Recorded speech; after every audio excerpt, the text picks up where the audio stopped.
भले बुरे ते घडून गेले, विसरून जाऊ सारे क्षणभर, जरा विसावू या वळणावर, या वळणावर.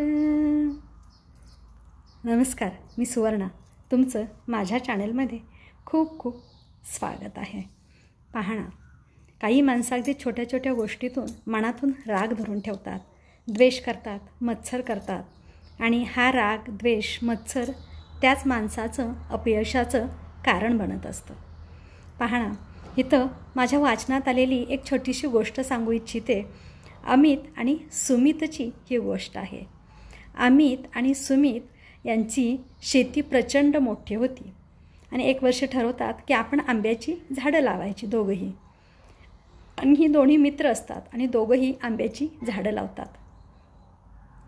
अमित असतो तो अगदी कष्टाळू असतो आणि अमित काय करायचं, मग झाडांची तो काळजी घ्यायचा, झाडाला योग्य वेळी पाणी द्यायचा, योग्य वेळी खत द्यायचा, म्हणजे झाडांची निगा तो नीट राखायचा. आणि नेहमी आपली जी झाडं लावली होती शेतात, नेहमी तिकडे तो फेरफटका मारायचा. पण सुमित हा झाडांच्याकडे दुर्लक्षच करायचा.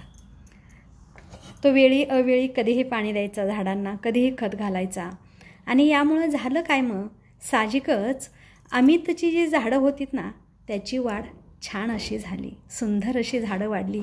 बगीचा आंब्याचा त्याचा छान असा फुलला. आंब्याला मग मोहर आला, पुन्हा त्याला फळं आली आणि फळंसुद्धा अतिशय छान अशी लागली, म्हणजे आंबे अतिशय छान लागले.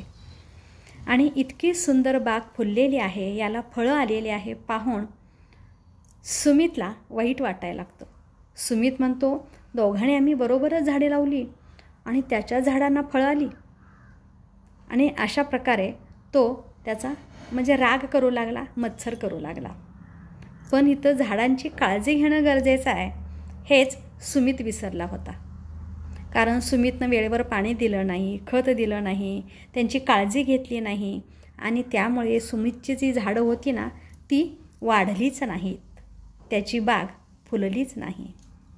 इथं सांगण्याचं तात्पर्य म्हणजे काय, एखाद्याच्या यशावर जळण्यापेक्षा आपण आपली प्रगती कशी करायची याच्याकडे अधिक लक्ष द्यावं. कारण दुसऱ्याचं यश पाहून कधीच जळू नये, कारण त्यानं ते मेहनतीनं यश प्राप्त केलेलं असतं.